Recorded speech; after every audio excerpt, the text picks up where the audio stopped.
If you have the Meta Rayban second generation or even the first generation, you might want to enable developer mode on the glasses.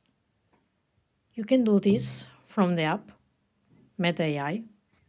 So you will have to download this application. Then you start it. And on the top left, there is a menu. You click on the menu. Then you click on settings. Then you scroll down and you click on app info. And here you will find the app version. Now you won't see this one.